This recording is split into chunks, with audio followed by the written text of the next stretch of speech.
नमस्कार दोस्तों, आज हम इस वीडियो में आपके साथ डिस्कस करेंगे रीमर टर्मिनोलॉजी के बारे में। तो सबसे पहले ये जानते हैं कि रीमर होता क्या है, किस पर्पज़ के लिए इसका इस्तेमाल करते हैं। रीमर अगर आप डायग्राम में देखें, ये आपको अलग अलग टाइप के रीमर दिखाई दे रहे हैं। और रीमर को बनाने के लिए हम जिस मटेरियल का यूज़ करते हैं वो कार्बन टूल स्टील हो सकता है, HSS हाई स्पीड स्टील हो सकता है। और रीमर का इस्तेमाल हम जो ड्रिलिंग मशीन है, इसका जो ड्रिल चक है, इसमें इसको इंसर्ट किया जाता है। और इसके अतिरिक्त हम इसे लेथ मशीन का जो टेल स्ट्रोक होता है उसमें इसको इंसर्ट करते हैं। अब बात करते हैं कि रीमर का इस्तेमाल क्यों किया जाता है। जब हम किसी भी वर्कपीस में होल बनाते हैं, ड्रिल बिट के इस्तेमाल से ड्रिलिंग ऑपरेशन को परफॉर्म करके जो होल हम बनाते हैं वो होल हमें एग्जैक्ट साइज़ का नहीं मिलता। और एग्जैक्ट साइज़ के होल को प्रोड्यूस करने के लिए होल को पहले अंडर साइज ड्रिल बिट की मदद से प्रोड्यूस किया जाता है, उसके बाद रीमर की मदद से एग्जैक्ट साइज़ का होल प्रोड्यूस किया जाता है एक मल्टीपल एज कटिंग टूल के इस्तेमाल से, जिसे हम रीमर कहते हैं। और एक प्रकार से होल को फिनिशिंग देने के लिए भी इसका इस्तेमाल किया जाता है। और जो रीमर है ये हम हैंड रीमर का भी इस्तेमाल कर सकते हैं, मशीन रीमर का इस्तेमाल कर सकते हैं। जो हैंड रीमर है उसे हम टैप रेंच में उसको होल्ड करके फिर हम होल की फिनिशिंग या एग्जैक्ट साइज़ का होल बनाते हैं। और जो बाई मशीनिंग करते हैं उस केस में रीमर को हम ड्रिल चक में या फिर टेल स्ट्रोक इत्यादि में इसको माउंट किया जाता है। अब बात करते हैं कि जो रीमर है उसकी जो टर्मिनोलॉजी है, उसमें जो अलग अलग टर्म्स हम यूज़ करते हैं वो कौन कौन सी होती हैं, उनका पर्टिकुलर रोल क्या रहता है रीमर के केस में। तो ये जो डायग्राम आपको नज़र आ रहा है ये रीमर का डायग्राम है। यहाँ पर नंबर ऑफ़ आपको टर्म्स आपको नज़र आ रही हैं, एक बार इसको हम रीड कर लेते हैं। ये स्क्वायर टैंग है, रिसेस है, सैंक है, cutter sweep, overall length, land और ब्लेड, फ्लूट लेंथ या body, cutting lip, chamfer length या एंगल ऑफ चैम्फर। तो अब बात करते हैं कि वन बाय वन सभी टर्म्स के बारे में आपके साथ डिस्कस करेंगे। तो सबसे पहले बात करते हैं सैंक। ये जो सैंक है एक प्रकार से ये रीमर का ड्राइविंग एंड होता है, जिसे हम ड्रिल चक में या टेल स्ट्रोक में इस पार्ट को माउंट किया जाता है। और ये सैंक पैरेलल भी हो सकता है और टेपर भी हो सकता है। और टेपर इसलिए करते हैं ताकि हम इसे ईजिली इसको होल्ड कर सकें। इसके अतिरिक्त अगर हम बात करें, यहाँ पर जो स्क्वायर टैंग है एक प्रकार से जो हमारा जो बैक एंड होता है सैंक का वो एक ड्राइविंग स्क्वायर होता है, स्क्वायर की फॉर्म में होता है। उसके बाद है बॉडी। अगर हम बात करें सैंक के बाद जो मेन पार्ट आपको नज़र आ रहा है जिसे हमने नाम दिया है फ्लूट लेंथ या बॉडी। फ्लूट लेंथ का नाम इसलिए दिया है क्योंकि ये वो पार्ट होता है रीमर का जिस पार्ट पर फ्लूट बनाई जाती हैं। और इस पे जो फ्लूट होंगी वो पैरेलल भी हो सकती हैं और हेलिकल भी हो सकती हैं। एक प्रकार से पैरेलल ग्रूव हो सकता है या फिर हेलिकल ग्रूव हो सकता है। अगर आप ये जो डायग्राम आपको नज़र आ रहा है यहाँ ये पैरेलल ग्रूव इसमें दिए गए हैं, हेलिकल ग्रूव इसमें दिए गए हैं। तो इस प्रकार से अगर हम देखें जो फ्लूट हम प्रोवाइड करते हैं रीमर के बॉडी पर, वो बेसिकली उसका पर्पज़ ये रहता है कि जब भी हम होल की फिनिशिंग करते हैं या एग्जैक्ट साइज़ का होल हमें अचीव करना है तो उस केस में जब वर्कपीस से मटेरियल को रिमूव किया जाता है तो ये जो स्ट्रेट या जो हेलिकल ग्रूव्स होते हैं इनके थ्रू जो मटेरियल है वो चिप्स की फॉर्म में बाहर निकलता है। इसके अतिरिक्त जब हमें कटिंग एरिया पर कटिंग फ्लूइड को कन्वे करना है तो उस केस में भी जो हेलिकल या स्ट्रेट ग्रूव्स हैं इनका इस्तेमाल किया जाता है। और एक वर्ड है लैंड या जिसे हम ब्लेड भी कहते हैं। लैंड एक प्रकार से जो दो फ्लूइड होते हैं उनके बीच का जो फ्लैट सरफेस होता है वो लैंड कहलाता है। उसके बाद है फेस। उसके बाद जो फेस है अगर आप देखें ये डायग्राम आपको बिल्कुल क्लियर है। ये सामने वाला जो पार्ट आपको नज़र आ रहा है इसे हम फेस कहते हैं। और फेस एक फ्लूइड सरफेस होता है जो कटिंग एज के बिल्कुल एडजेसेंट होता है। फेस के बाद जो नेक्स्ट पार्ट है वो है हील।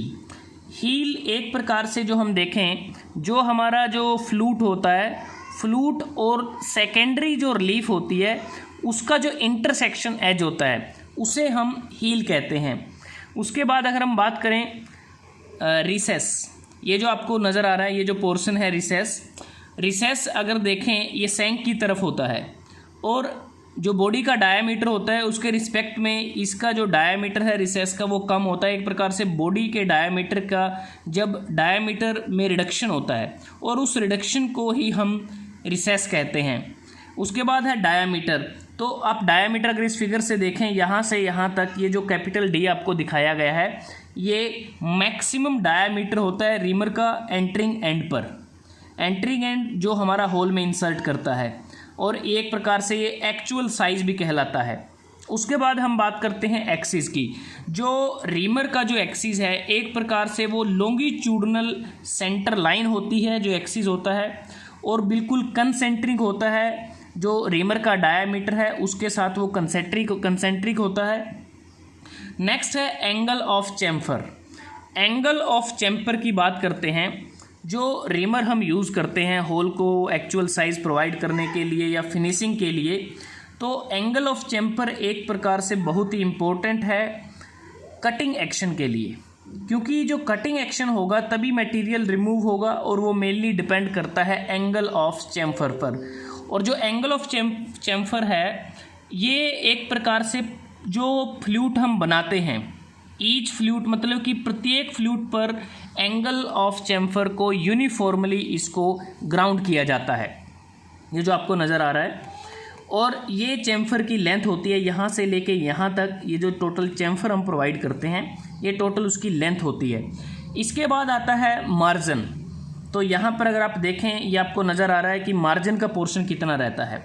मार्जिन बेसिकली क्या है कि ये थिन पैरेलल स्ट्रिप होती है, इस तरह से एक जो आपको नज़र आ रही है ये देखो थिन पैरेलल स्ट्रिप जो एंगल ऑफ चैम्फर के साथ वो रन करती है। और एक प्रकार से कह सकते हैं कि जो लैंड है उसके अलोंग इसकी लेंथ होती है। जो हमारा ये जो लैंड विड्थ है उसके अलोंग इसकी, क्योंकि लैंड विड्थ कहाँ है, यहाँ से यहाँ तक हमारी लैंड विड्थ, अगर हम देखें यहाँ से यहाँ तक ये हमारी लैंड विड्थ है और उसके पैरेलल ही हमारा जो मार्जिन है ये वाला जो पोर्शन आपको दिख रहा है ये हमारा कहलाता है मार्जिन कहलाता है। उसके बाद जो एक टर्म है जिसे हम कहते हैं कटर स्वीप। अब जो कटर स्वीप है ये वो पोर्शन होता है, अगर आप देखें एक प्रकार से हल्का सा इंक्लिनेशन है यहाँ पर।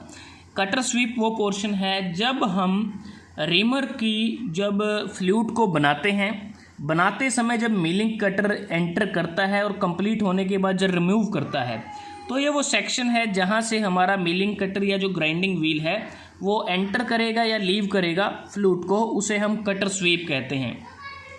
उसके बाद है ओवरऑल लेंथ। यहाँ से यहाँ तक दोनों जो एक्सट्रीम एंड है, इस एंड से लेकर इस एंड तक दोनों एंड के बीच की जो टोटल लेंथ है रीमर की उसे हम ओवरऑल लेंथ कहते हैं। उसके बाद है रेक। जो रेक एंगल है, रेडियल रेक एंगल जो हमने पॉजिटिव बताया है, ये एक एंगुलर रिलेशनशिप होता है कटिंग फेस के बीच में। जब हम कटिंग फेस पर किसी भी पॉइंट पर टेंजेंट ड्रा करते हैं और उसके रिस्पेक्ट में जो भी एंगल बनता है उसे हम रेक एंगल कहते हैं। और उसके बाद है चैम्फर रिलीफ एंगल और चैम्फर रिलीफ। तो ये जो चैम्फर रिलीफ है ये एक्सियल रिलीफ होता है जो चैम्फर ऑफ द रीमर होता है। अगर हम देखें ये हमारी जो चैम्फर लेंथ है और ये जो चैम्फर रिलीफ है, तो यहाँ पर क्या है कि ये एक्सियल रिलीफ होता है। और जो चैम्फर रिलीफ एंगल है एक प्रकार से जो एक्सियल रिलीफ एंगल होता है eight outer corner of chamfer, जो आउटर कॉर्नर है उसके साथ ये एक प्रकार से एक्सियल रिलीफ एंगल होता है।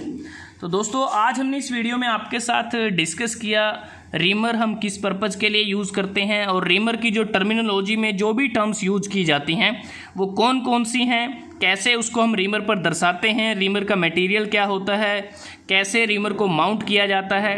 तो अगर आपको ये वीडियो अच्छा लगा आप इसको लाइक कर सकते हैं, शेयर कर सकते हैं अपने दोस्तों के साथ, स्टूडेंट्स के साथ। जल्दी हाजिर होते हैं एक नए वीडियो के साथ, तब तक के लिए धन्यवाद। आपका दिन शुभ रहे।